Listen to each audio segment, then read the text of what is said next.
Bonjour, ravi de vous retrouver pour un nouveau parcours de santé. J'ai à mes côtés Monsieur Gilles Rochon, qui est fondateur-président de EO Guidage. Alors Monsieur Rochon, vous êtes le précurseur en matière de signalisation urbaine pour les non-voyants.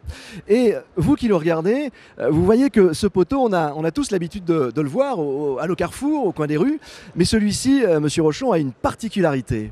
Et oui, il a une particularité, c'est qu'il a une petite carte électronique qui fonctionne à l'aide d'un petit émetteur, voilà, que tous les aveugles ont, et qui va délivrer un message d'autorisation de traverser ou non une voie de circulation. Alors c'est très discret, ça ne fonctionne que lorsqu'on en a besoin, mais c'est précieux bien sûr qu'on m'aide. Là j'appuie sur mon petit bouton et on entend l'autorisation de traverser, puis on va entendre une petite dame qui dit « Ah tiens, c'est rouge piéton ». Rouge péton, co-gambetta. Monsieur Rochon, ce que je vous propose, c'est qu'on décrive un petit peu maintenant l'accessibilité de la chaîne du déplacement. Il y a 8 points importants. Je vous propose de nous retrouver tout de suite. Il y a 8 étapes dans cette chaîne du déplacement. La première, je décide d'aller quelque part et j'ai besoin d'informations. Je suis chez moi, on a l'habitude de dire l'accessibilité, ça commence dans son lit. Alors je suis chez moi, je prends des renseignements pour aller quelque part.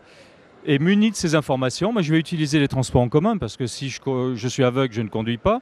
Je vais traverser une rue, je vais me présenter devant un bâtiment, localiser l'endroit de la porte d'entrée du bâtiment parce qu'on dit aussi qu'il faut entrer tous par la même porte, trouver l'accueil, je vais être accueilli, éventuellement consulter un plan, me déplacer dans le bâtiment, là on appelle ça les circulations verticales, utiliser soit un ascenseur, soit un escalier.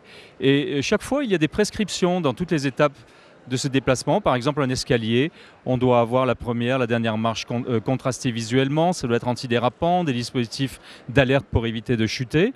Et puis ensuite, une fois que j'aurai fait ce que j'avais à faire dans ce bâtiment, je vais en sortir. La loi indique également qu'on doit distinguer les sorties classiques des sorties de secours et bien sûr en toute autonomie, ce qui veut dire aussi que s'il y a une alerte par exemple, je dois être informé de cette alerte et rejoindre l'extérieur en bonne santé. Alors, Monsieur Rochon, vous tenez dans les mains une innovation et d'ailleurs cette innovation est présentée lors de ce salon Handica 2011 ici à Lyon. C'est un avertisseur, hein. C'est un GPS piéton à reconnaissance vocale c'est une petite merveille de technologie que nous avons développée avec la société Capsys.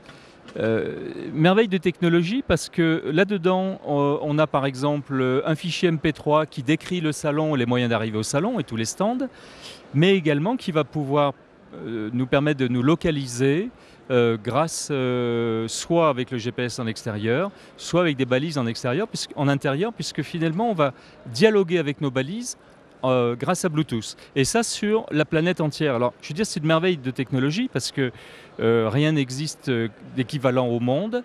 La semaine dernière, nous étions à Québec pour faire le lancement et demain, Gilbert Montagnier sera sur le stand pour faire le lancement officiel de Capteo. Alors je suis là aussi pour souligner l'aspect extraordinairement positif des deux énergies que sont l'énergie de Gilles Rochon, mon ami maintenant depuis 20 ans, qui dirige EO Guidage, et puis l'extraordinaire énergie aussi de celui que j'appelle par son prénom, Aram, qui lui s'occupe du côté GPS, du côté Captain, du côté Capteo, puisqu'ils ont allié leurs deux savoirs, leurs deux énergies, leurs deux envies de vouloir et de pouvoir pour justement faire avancer les choses pour les personnes handicapées dont je fais partie.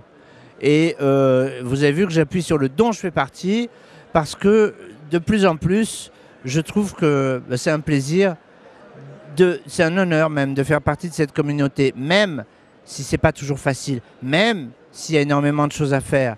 Mais c'est excitant. Parce qu'on va le faire et on est en train de le faire.